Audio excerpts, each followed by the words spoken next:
ตอนนั้นเป็นการเปลี่ยนแปลงครั้งยิ่งใหญ่ที่สุดในชีวิตของผมแล้วเรื่องราวตั้งแต่วันนั้นจนถึงวันนี้ก็ผ่านเรื่องราวมาเยอะมากจะมีบททดสอบที่ค่ายผมจะชอบเรียกว่าคำสาป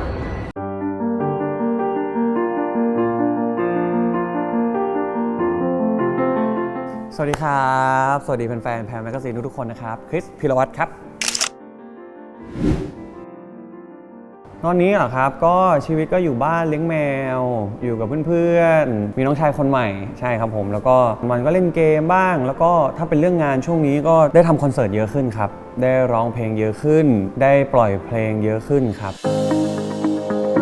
ตอนนั้นเป็นการเปลี่ยนแปลงครั้งยิ่งใหญ่ที่สุดในชีวิตของผมแล้วเป็นประตูที่เปิดออกมาแล้วได้เจอกับทุกๆคนเพราะว่าตอนนั้นคิดยังเรียนอยู่เลยใช่ยังเป็นนักศึกษาอยู่แล้วก็พออยู่ๆได้ทำงานทันทีโดยที่ยังเรียนไม่จบอะไรอย่างเงี้ยครับก็ถือว่าเป็นโลกใบใหม่ที่ท้าทายมากๆครับแล้วก็เรื่องราวตั้งแต่วันนั้นจนถึงวันนี้ก็ผ่านเรื่องราวมาเยอะมากบททดสอบคือเวลาที่เรามีสปอตไลท์ส่องเข้ามาที่ตัวเราเยอะมากๆในตอนที่เราสว่างขึ้นมาจะมีบททดสอบที่ค่ายผมจะชอบเรียกว่าคำสาปเป็นคำสาปที่มีกระทั่งนักแสดงและพนักงานเป็นคำสาปที่มีกับทั้งคนเบื้องหน้าและเบื้องหลังที่เรารู้สึกว่าทั้งเราเองแล้วก็หลายๆคนถูกทดสอบด้วยบททดสอบนี้ใช่ครับบางคนก็ทำได้ดีกว่าที่คาดเอาไว้บางคนก็ทำได้พอใช้บางคนก็ทำได้พังของที่พอใช้ไม่ได้ดีสมบูรณ์แบบแล้วก็ไม่ได้พังเกินไปเพราะว่าตัวคริสเองพอเริ่มทำงานเราก็อยากดูแลตัวเองเราก็มาซื้อคอนโดอยู่เพราะว่ามันใกล้ที่ทำงานอะไรเงี้ยครับแล้วก็ทำให้เราห่างจากคุณพ่อคุณแม่เนาะพอห่างเนี่ยบางครั้งเราบริหารตัวเองเราบริหารการทำงานของตัวเองเราจัดเวลาด้วยตัวเองเราคุยกับคนหรือดีลงานด้วยตัวเองโดยที่ตอนนั้นก็ไม่ได้ถามใครไม่ได้ถามคุณพ่อคุณแม่ไม่ได้ถามความเห็นจากคนที่มีประสบการณ์มากกว่าเราอะไรเงี้ยครับเพราะฉะนั้นบททดสอบนั้นเราก็ผมให้7 เต็ม 10นับตัวผมเองนะมีเรื่องที่ได้ผลกำไรแล้วก็มีเรื่องที่ขาดทุนในทุกๆด้านใช่ครับผมขอใช้คำว่าผมเป็นเหมือนชาวบ้าน4ชาวบ้าน5ที่ถูกหวยคือไม่ได้เป็นนักลงทุนที่มองวางแล้วว่าเดี๋ยววันหนึ่งเราจะเป็นแบบนั้นคนที่เขาเป็นแบบนั้นผมว่าเขาจะจัดการกับทุกๆอย่างที่ไหลเข้ามาได้เร็วได้ดีเพราะเขาได้วางแผนไว้แล้วแต่ผมน่าจะเป็นชาวบ้าน4ชาวบ้าน5ที่บังเอิญถูกหวย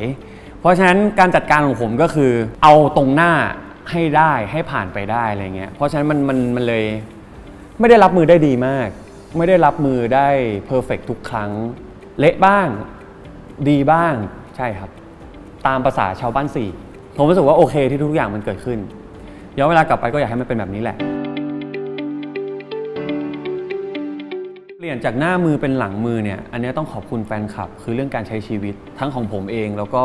ของคนในครอบครัวผมอะไรเงี้ยครับเพราะว่าก่อนที่จะมาชีวิตเปลี่ยนเนี่ยก็มีปัญหามาเยอะมากอะไรเงี้ยครับ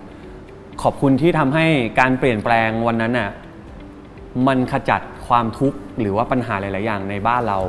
ออกไปได้เกือบหมดเลยครับดีขึ้นในทุกๆด้านเลยนะไม่ใช่แบบการได้ใช้ชีวิตอย่างเดียวดีขึ้นในแง่ความคิด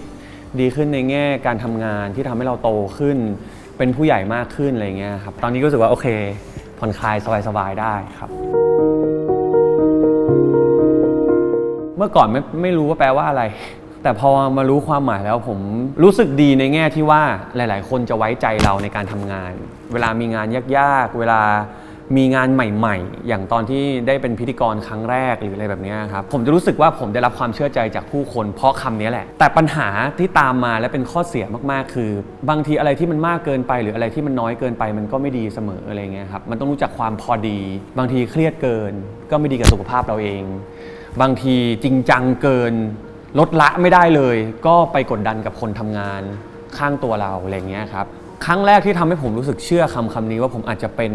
perfectionist จริงๆก็ได้คือพอไปศึกษามาผมรู้สึกว่าคนที่เป็นแบบนี้คือคนที่ถ้าทำเพลงจะแก้ไม่เสร็จจะแก้ไปเรื่อยๆเดดไลน์ไม่มีจริง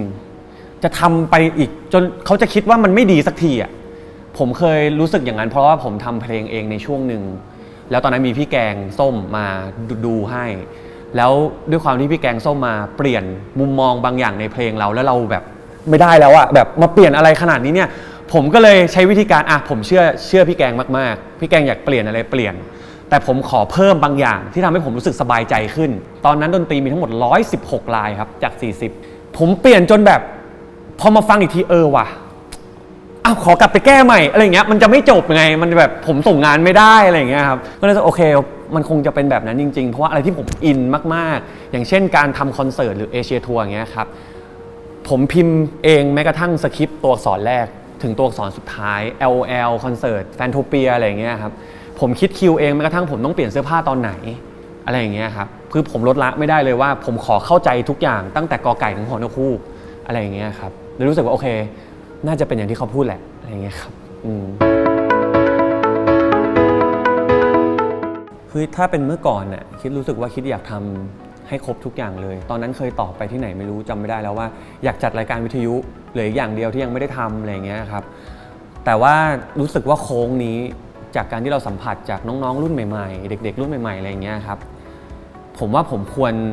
ทำสิ่งที่มีอยู่ที่มันเยอะมากๆเนี่ยให้ดีขึ้นไปอีก1เลเวลดีกว่าทำเยอะเกินไปบางครั้งมันกระจายกำลังไงมันทำให้เราไม่ improve ในสกิลด้านใดด้านหนึ่งอะไรอย่างเงี้ยครับ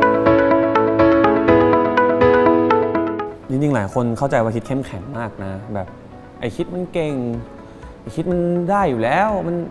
แต่มุมที่อ่อนแอที่สุดก็คือคำพูดคนนี่แหละครับทำให้ผมเลิกเล่น Twitter เลยทำให้ผมเลิกเล่นโซเชียลเลยทั้งที่งานเราและอายุงานของเราอะยังคงต้องเล่นโซเชียลให้เก่งให้เป็นเพื่ออนาคตเพื่ออะไรที่เขาพูดกันนะครับแต่มันเป็นมุมอ่อนแอที่สุดของผมเมื่อมีคนเข้าใจผิดผมเกลียดมากผมรับไม่ได้เวลามีคนเข้าใจอะไรที่มันไม่ใช่ผมคือเพราะผมว่าผมเป็นคนขี้เห็นใจขี้ใจอ่อนด้วยซ้ำอะไรอย่างเงี้ยครับคือเป็นคนโกรธง่ายหายเร็วด้วยซ้ำอะไรอย่างเงี้ยเพราะฉะนั้นผมจะเป็นคนก้าวร้าวทางด้านจิตใจกับคนอื่นอย่างเงี้ยผมว่ามันไม่ใช่ผมเลยอันนี้คือมุมอ่อนแอที่สุดที่ผมรู้สึกว่าคุณทำให้ผมเจ็บได้ง่ายมากเลยการที่แค่บอกว่าผมเป็นอย่างอื่นที่มันไม่ใช่ตัวผมอันนี้คือคุณทำร้ายผมได้สำเร็จเลยอะไรเงี้ยครับซึ่งตอนนี้ผมก็รู้สึกว่าผมจะเผยจุดอ่อนแบบนั้นบ่อยๆออกมาไม่ได้มากแล้วผมต้องเก่งขึ้นต้องเข้มแข็งขึ้นไม่งั้นคนที่เขาไม่ชอบเราหรือเขาตั้งใจทำลายเราเขาก็จะหยิบแผนนี้มาใช้เรื่อยๆอะไรเงี้ยครับใช่ตอนนั้นผมใช้วิธีหันหลังให้เลยแล้วทำดีทุกวันของเราต่อไปหันหลังให้คือเลิกเล่นทุกอย่างเลิกเล่นโซเชียลไปเลยอะไรเงี้ยครับซึ่งตอนนี้ก็รู้สึกว่าถ้าเราแก้ไขได้ดีกว่านั้นคือเล่นแต่เล่นให้เป็นอะไรเงี้ยครับเพราะว่าแฟนคลับเขาก็รู้สึกว่ามันไม่ยุติธรรมกับเขานะเขาคิดถึงเราเราไปโดนคนที่เราไม่ได้รู้จักด้วยซ้ำว่าแล้วเราเลิกเล่นเนี่ยนะแล้วคนที่รักคุณล่ะยังพูดคุยกับคุณอยู่ทุกวันล่ะไม่อยากคุยกับเขาแล้วหรออะไรอย่างเงี้ยครับผมรู้สึกว่าตอนนี้สิ่งที่แบบอยากเปลี่ยนก็คืออยากกลับมาเล่นแต่ว่าเล่นให้เป็นมากขึ้นครับบนเส้นทางสายงานผมว่าผมขอได้ทำงานที่ผมรักที่ผมอินการเจอปัญหาหรือเจออะไรที่มันไม่ถูกใจบ้างคงต้องเจอไปตลอดชีวิตอะไรเงี้ยครับขอแค่ยังมีอะไรเติมให้เราบ้างเวลาเราต้องเจออะไรยากๆได้เจอสิ่งที่รักได้เจอคนที่รักได้ทำงานที่ชอบอะไรอย่างเงี้ยครับเท่านั้นเองผมจะแวะเข้าไปเช็คข้อความของแฟนคลับบ้างแต่ไม่ได้แบบตื่นเช้ามาต้องคว้าเช็คอะไรเงี้ยไม่ได้เป็นแบบนั้นแล้วใช่ก็ว่างๆก็หยิบขึ้นมาเช็คมาอ่านก็ใจฟูแล้วอะไรเงี้ยครับแล้วก็ใช้ชีวิตอยู่กับคนที่อยู่กับเราให้ได้มากที่สุดอะไรเงี้ยครับเพื่อนรุ่นพี่รุ่นน้องครอบครัวอะไรอย่างเงี้ยครับได้ใช้เวลากับพวกเขาในวันหยุดมันดีจังเลยคือเมื่อก่อนมันแบบทำงานทุกวันทำงานทุกวันจนไม่มีวันว่างให้พวกเขาอะไรเงี้ยครับว่าง